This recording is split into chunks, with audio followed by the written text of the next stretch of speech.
दोस्तों नमस्कार, आप सभी का स्वागत है आपके अपने YouTube channel study with DSL ji में। साथियों, आज के इस वीडियो में हम बात करेंगे 69,000 शिक्षक भर्ती से जुड़ी बड़ी खबर के साथ साथ जूनियर एडेड शिक्षक भर्ती पर महत्वपूर्ण अपडेट और 12,400 शिक्षक भर्ती पर बड़ी खबर और आज की प्रमुख खबरों को। तो आप सभी लोगों से निवेदन है वीडियो को अंत तक देखें, जिससे वीडियो में शेयर की गई महत्वपूर्ण जानकारी को आप आसानी से समझ सकें। वीडियो में आगे बढ़ने से पहले छोटी सी रिक्वेस्ट है कि प्लीज़ वीडियो को लाइक करें, दोस्तों में शेयर करें और जितने भाई बहन चैनल पर पहली बार विजिट कर रहे हैं उनसे निवेदन है कि आगे की लेटेस्ट अपडेट पाने के लिए चैनल को सब्सक्राइब करके बेल आइकन जरूर दबाएं। तो आइए साथियों शुरू करते हैं आज का वीडियो। सबसे पहले मूव कर लेते हैं आज की पहली प्रमुख खबर की तरफ। पहली प्रमुख खबर निकल करके आ रही है केजीएमयू से फिर बदलेगा केजीएमयू का शिक्षक भर्ती विज्ञापन। 8 महीने में नहीं पूरी हो सकी है भर्ती प्रक्रिया। नर्सिंग के 431 पदों पर भर्ती परीक्षा होगी आज। 4 गलत जवाबों पर कटेगा 1 अंक।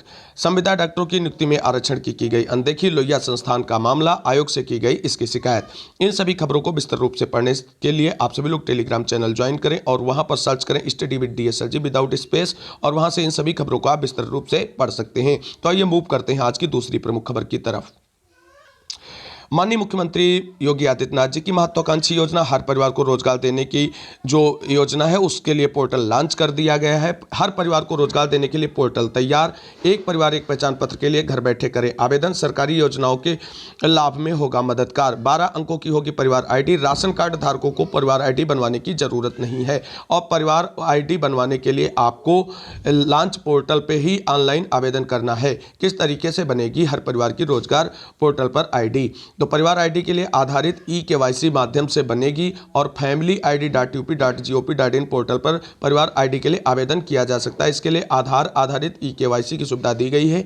आईडी पंजीकरण के लिए परिवार के सभी सदस्यों का आधार नंबर देना होगा। आधार नंबर किसी मोबाइल नंबर से लिंक होना चाहिए। यदि परिवार का कोई सदस्य पूर्व में किसी अन्य परिवार से जुड़ा है तो उसका पंजीकरण नहीं होगा। क्यूआर कोड युक्त प्रोविजनल परिवार आईडी के प्रिंटआउट में परिवार का ब्यौरा दर्ज होगा। आईडी के पंजीकरण की स्थिति भी पोर्टल पर देखी जा सकती है। तो देखना है माननीय मुख्यमंत्री योगी आदित्यनाथ जी की इस महत्वाकांक्षी योजना से हर परिवार को रोजगार देने के लिए कितना और समय लगेगा और क्या इसके दूरगामी लाभ देखने को मिलेंगे सभी उत्तर प्रदेश वासियों को। एक महत्वाकांक्षी योजना है और कुछ ना कुछ अच्छा तो जरूर निकल करके आएगा इस प्रकार की योजनाओं से। अब मूव करते हैं आज की अगली प्रमुख खबर की तरफ। अगली प्रमुख खबर है अनुवादक भर्ती में 441 अभ्यर्थी चयनित। 8 महीने में पूरी हुई अनुवादक भर्ती। 23 विभागों में चयनित अभ्यर्थियों को मिलेगी तैनाती। अगली खबर की तरफ मूव करते हैं। अगली खबर है जल्द आ सकता है साइंटिफिक असिस्टेंट भर्ती परिणाम। मौसम विभाग में साइंटिफिक असिस्टेंट के 990 पदों पर भर्ती का अंतिम परिणाम जल्द आ सकता है। अंतिम परिणाम जारी होने के बाद चयनितों के प्रमाण पत्रों की जांच मौसम विभाग में होगी और इसके बाद भर्ती प्रक्रिया पूरी कर ली जाएगी। आपको बता दें कर्मचारी चयन आयोग ने मौसम विभाग में साइंटिफिक असिस्टेंट भर्ती परीक्षा के लिए 2,41,270 अभ्यर्थियों ने आवेदन किया था। इसकी परीक्षा 14 से 16 दिसंबर 2022 तक हुई थी। इस पद पर भर्ती के लिए एक ही परीक्षा होनी थी। इसके बाद प्रमाण पत्रों की जाँच और फिर अंतिम परिणाम जारी होना था, लेकिन अब SSC ने इसमें बदलाव कर दिया है। आने वाले कुछ दिनों में SSC इसका अंतिम परिणाम जारी कर देगा। अगली प्रमुख खबर है चिकित्सा शिक्षा विभाग में 175 पदों पर होगी भर्ती। 14 से 16 फरवरी तक अभ्यर्थियों के लिए जाएंगे साक्षात्कार। कई अन्य विभागों में भी 1 माह के भीतर पूरी होगी भर्ती प्रक्रिया। विस्तार रूप से इस खबर को पढ़ने के लिए पुनः आप सभी लोगों से रिक्वेस्ट करेंगे कि study with DSL G Telegram channel को ज्वाइन करें और वहां से इन खबरों को विस्तार रूप से आप सभी पढ़ सकते हैं। अब बात करते हैं 69,000 शिक्षक भर्ती, 12,460 शिक्षक भर्ती और 68,500 शिक्षक भर्ती से जुड़ी हुई महत्वपूर्ण अपडेट। तो साथियों ये खबर महत्वपूर्ण अपडेट आप सभी लोगों के लिए है। 12,400 शिक्षक भर्ती से में सम्मिलित अभ्यर्थी और जूनियर एडेड शिक्षक भर्ती वाले सभी अभ्यर्थियों के लिए बड़ी खबर निकल करके सामने आ रही है। 7 दिनों में हल होगा 2 भर्तियों का विवाद। आप सभी लोग जानते हैं 12,460 शिक्षक भर्ती कई वर्षों से मामला इसका लटका हुआ है। वहीं जूनियर एडेड शिक्षक भर्ती को 2 वर्ष से ज़्यादा समय होने वाला है और ऐसे में अभी तक उस पर कोई प्रक्रिया पूरी नहीं की गई। तो इस खबर को जानते हैं विस्तारपूर्वक। सरकारी प्राथमिक विद्यालयों और सहायता प्राप्त जूनियर हाई स्कूलों में शिक्षकों और प्रधानाध्यापकों के 7842 पदों पर भर्ती की अड़चनें 7 दिनों में दूर हो जाएंगी। 12,460 शिक्षक भर्ती में रिक्त 6248 और जूनियर एडेड के 1894 पदों के विवाद हाईकोर्ट में लंबित हैं और दोनों ही मामले में अंतिम सुनवाई अगले 7 दिनों में होनी है। 12,460 भर्ती में भी सोनी जनपद विवाद का निपटारा परिषदीय प्राथमिक स्कूलों में 15 दिसंबर 2016 को शुरू हुई 12,460 सहायक अध्यापक भर्ती में तकरीबन 5 साल से चले आ रहे शून्य जनपद के विवाद का निपटारा 13 फरवरी को होने की उम्मीद है। इस भर्ती में प्रदेश के 75 में से 24 जिलों में एक भी पद रिक्त नहीं था। इन 24 जिलों के अभ्यर्थियों को किसी भी एक अन्य जनपद में आवेदन करने की छूट थी। हालांकि जिन 51 जिलों में रिक्त पद थे वहां से बीटीसी करने वाले अभ्यर्थियों ने यह कहते हुए कोर्ट में याचिका कर दी कि भर्ती में उनको प्राथमिकता मिलनी चाहिए, भले ही शून्य 24 जनपद के अभ्यर्थियों की मेरिट अधिक क्यों ना हो। हाईकोर्ट ने 18 अप्रैल 2018 को शून्य जनपद के चयनित अभ्यर्थियों को नियुक्ति पत्र देने पर रोक लगा दी थी। 1 मई 2018 को मुख्यमंत्री ने 51 जिले के लगभग 6512 अभ्यर्थियों को नियुक्ति पत्र वितरित किया था, लेकिन बचे हुए 5948 पद अब तक नहीं भरे जा सके हैं और उम्मीद की जा रही कि 12,460 शिक्षक भर्ती के विवाद का निस्तारण अब कहीं ना कहीं होता नजर आएगा और आने वाला सप्ताह इन सभी अभ्यर्थियों के लिए काफ़ी महत्वपूर्ण होगा और इतनी लंबी लड़ाई के बाद कहीं ना कहीं अब इनको न्याय मिलने की उम्मीद है। अब बात कर लेते हैं जूनियर एडेड शिक्षक भर्ती से जुड़ी हुई आज की महत्वपूर्ण अपडेट। जूनियर हाई स्कूलों में भर्ती की खुलेगी राह। प्रदेश में 3049 एडेड जूनियर हाई स्कूलों में प्रधानाध्यापकों के 390 और सहायक अध्यापकों के 1504 पदों पर भर्ती की राह खुलेगी। भर्ती के परिणाम को लेकर अभ्यर्थियों ने हाईकोर्ट में याचिकाएं की थी।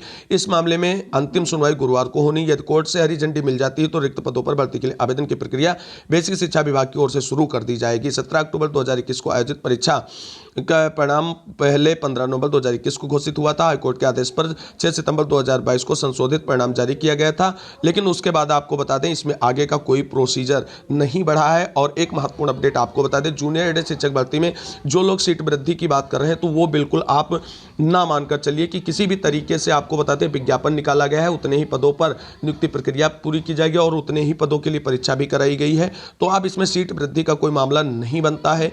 अगर रिक्त सीटें निकल करके आएंगी सामने तो एक नई भर्ती का विज्ञापन आएगा, लेकिन इसमें सीट वृद्धि नहीं होगी। तो जूनियर एडेड शिक्षक भर्ती वाले सभी अभ्यर्थी जो कहीं ना कहीं क्वालिफाइड हैं और अच्छी मेरिट से क्वालिफाइड हैं, उन्हीं को आगे के लिए उम्मीद लगाकर बैठना चाहिए और कम अंक वाले अभ्यर्थियों को इस उम्मीद में नहीं बैठना चाहिए कि इसमें सीट वृद्धि होगी। इसमें सीट वृद्धि होने की अब कोई चांसेस नहीं, क्योंकि हम सभी लोगों ने एड़ी चोटी का जोर लगा लिया है सीट वृद्धि के लिए और इसमें हुआ अभी तक कुछ नहीं है। अब मूव कर लेते हैं आज की सबसे महत्वपूर्ण खबरों की तरफ, जो है 69,000 शिक्षक भर्ती से जुड़ी हुई। 69,000 शिक्षक भर्ती की खबरों की तरफ मूव करने से पहले डिस्कस करेंगे आज की सबसे बड़ी खबर। बेसिक शिक्षा विभाग के 3 आला अफसरों के खिलाफ हाई कोर्ट ने की बड़ी कार्रवाई का आदेश। क्या है खबर, जानते हैं इसको विस्तार से। बेसिक शिक्षा विभाग के 3 बड़े अफसरों पर तय होगा अवमानना का आरोप, हाई कोर्ट बहुत सख्त। इलाहाबाद हाई कोर्ट की लखनऊ खंडपीठ ने अवमाननावाद से जुड़ी एक याचिका पर सुनवाई के बाद बेसिक शिक्षा विभाग के प्रमुख सचिव दीपक कुमार, सचिव प्रताप सिंह बघेल व निदेशक सुधा सिंह के खिलाफ आरोप तय करने का आदेश दिया है। कोर्ट ने इन अफसरों को जवाब देने की मोहलत देते हुए मामले की अगली सुनवाई 23 फरवरी को तय की है। आदेश न्यायमूर्ति इरशाद अली की एकलपीठ ने मान्यता प्राप्त टीचर्स एसोसिएशन व अन्य की ओर से दाखिल अवमानना याचिका पर सुनवाई करते हुए दिया है। याचियों की तरफ से अधिवक्ता एलपी मिश्रा योम रवि कुमार मिश्रा ने कोर्ट को बताया कि इन अफसरों ने न्यायालय के 14 फरवरी 2013 एवं 30 जुलाई 2014 के आदेशों की सीधे तौर पर अनदेखी की। आरोप लगाया कि इन अफसरों ने जानबूझकर पिछले 10 साल से आदेश का अनुपालन सुनिश्चित नहीं कराया है। कोर्ट ने अपने आदेश में 4 याचियों यानी याची संख्या 2 से 5 को बेसिक शिक्षा परिषद द्वारा संचालित प्राइमरी स्कूलों में बतौर सहायक शिक्षक समायोजित करने पर विचार करने के लिए कहा था। राज्य सरकार के अपर मुख्य स्थायी अधिवक्ता रणविजय सिंह एवं पंकज खरे की ओर से कोर्ट को बताया गया कि याचिकागण नियुक्ति पाने के हकदार नहीं है। जवाब से संतुष्ट न होने पर कोर्ट ने अवमानना आरोप तय करते हुए कहा कि इन अधिकारियों द्वारा जानबूझकर न्यायालय के आदेश को न मानकर कोर्ट की अवमानना की गई है और इनके खिलाफ सख्त कार्रवाई की जानी चाहिए। कोर्ट के आदेश के बावजूद भी याचियों को स्कूल में नहीं हुआ था समायोजन, इसी मामले में ये आदेश निर्गत हुआ है। तो अब देखना है इस अगली कोर्ट सुनवाई जो होनी है, आप सभी लोग जानते हैं 23 फरवरी को, उसमें ये सभी लोग अपने स्पष्टीकरण में किस तरीके के तथ्यों को प्रस्तुत करेंगे वो चीज़ देखने वाली होगी। लेकिन हाई कोर्ट की तरफ से एक अच्छा और बड़ा जो फैसला लिया गया है ये सराहनीय है और इस तरीके से अगर कहीं ना कहीं अधिकारियों पर सख्ती रखी गई कोर्ट की तरफ से तो आने वाले समय में इसके अच्छे परिणाम देखने को मिल सकते हैं और उच्च अधिकारियों में भी कहीं ना कहीं न्याय का एक डर बैठेगा और वो कहीं ना कहीं अनुचित कार्यों से बचते नजर आएंगे। तो ये अच्छी और बड़ी खबर है और ऐसी खबरें जरूर निकल कर सामने आनी चाहिए कोर्ट की तरफ से। कोर्ट को ऐसे मामलों में कभी कभी स्वतः संज्ञान भी लेना चाहिए। तो ये थी बेसिक शिक्षा विभाग के अधिकारियों पर हाईकोर्ट की बड़ी कार्रवाई से संबंधित महत्वपूर्ण अपडेट। अब मूव करेंगे 69,000 शिक्षक भर्ती की तरफ।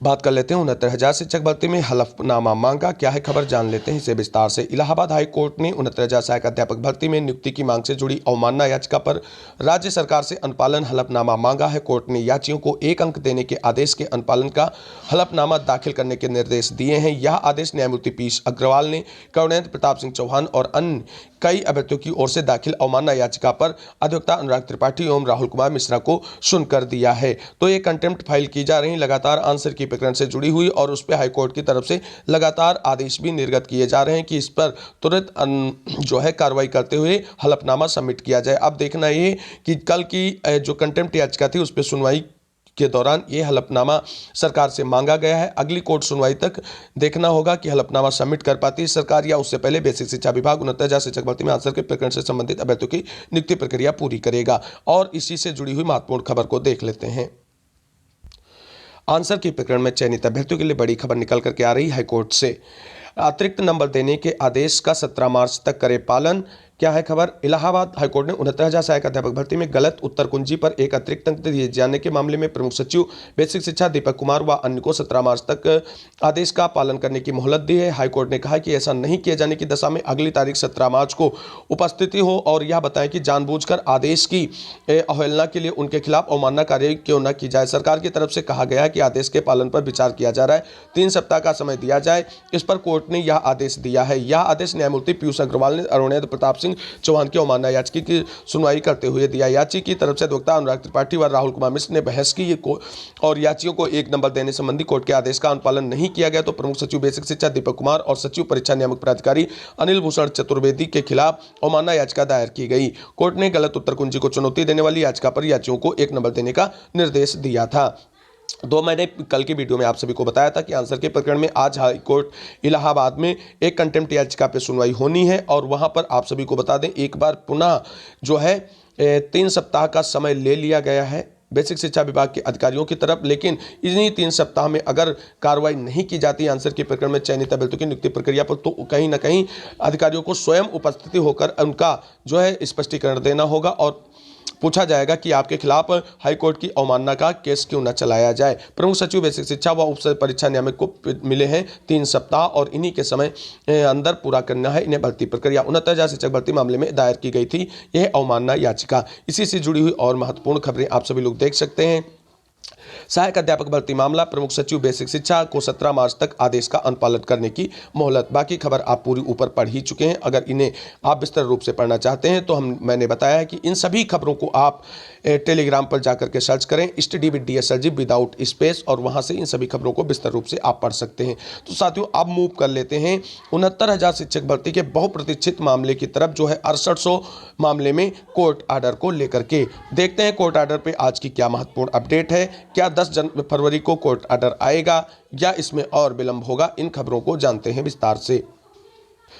तो साथियों जैसा कि आप सभी लोग जानते हैं 69,000 शिक्षक भर्ती में आरक्षण विसंगति मामला जो है उसको लेकर के जो 6800 की चौथी सूची जारी की गई थी उसके मामले में कोर्ट ऑर्डर रिजर्व है लखनऊ की सिंगल बेंच में। लेकिन 2 माह से अधिक समय हो गया है कोर्ट ऑर्डर डिलीवर डेट को लेकर के अभी तक हाई कोर्ट की तरफ से कोई भी काज लिस्ट नहीं जारी की गई, ना तो कोई महत्वपूर्ण अपडेट वहां से निकलकर सामने आ रही है कि कोर्ट ऑर्डर कब डिलीवर किया जाएगा। और लगातार इससे संबंधित सभी अभ्यर्थी परेशान हो रहे हैं, चाहे वो 6800 में चयनित हों, चाहे 156 वाले मामले से जुड़े हो।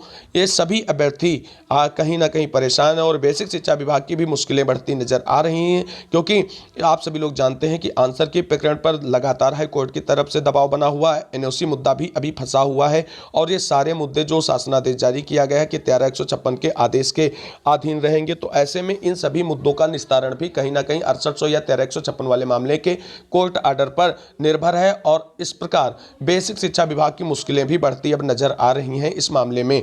लेकिन हाई कोर्ट की तरफ से आप सभी को बता दें जो निकल करके जानकारी आ रही थी कि 10 फरवरी तक कोर्ट ऑर्डर आ जाएगा, तो अब ऐसा लग रहा है क्योंकि आज आप सभी लोग देख रहे हैं 9 फरवरी है, कल 10 फरवरी है।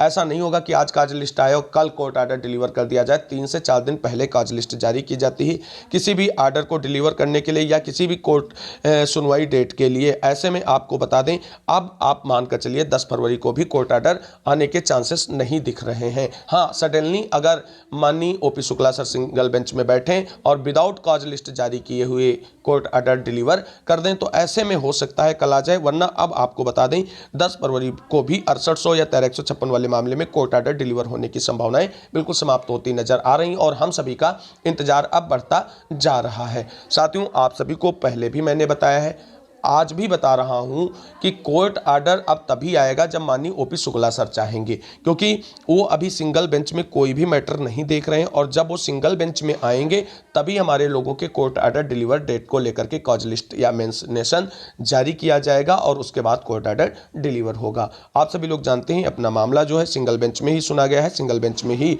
इसका ऑर्डर रिजर्व हुआ है। तो जब तक OP Shukla sir single bench में नहीं बैठेंगे तब तक 6800 वर्सेस 1356 वाले मामले में कोर्ट ऑर्डर डिलीवर डेट को लेकर के कोई भी अपडेट निकलकर हाईकोर्ट की तरफ से नहीं आएगी। हालांकि अगर सडनली कोई अपडेट निकल करके आती है 1-2 दिन के अंदर 6800 कोर्ट ऑर्डर से संबंधित, तो आप सभी को चैनल के माध्यम से इसके बारे में डिस्कस करेंगे। इसके लिए आप सभी लोग चैनल से जरूर जुड़े रहें और एक विनम्र निवेदन करना चाहेंगे 6800 या 1356 वाले मामले से जुड़े हुए सभी अभ्यर्थियों से कि आप सभी लोग मानते हैं, परेशान हैं, इंतजार काफ़ी लंबा हो रहा है कोर्ट ऑर्डर को लेकर के, लेकिन थोड़ा धैर्य और संयम बनाए रखें।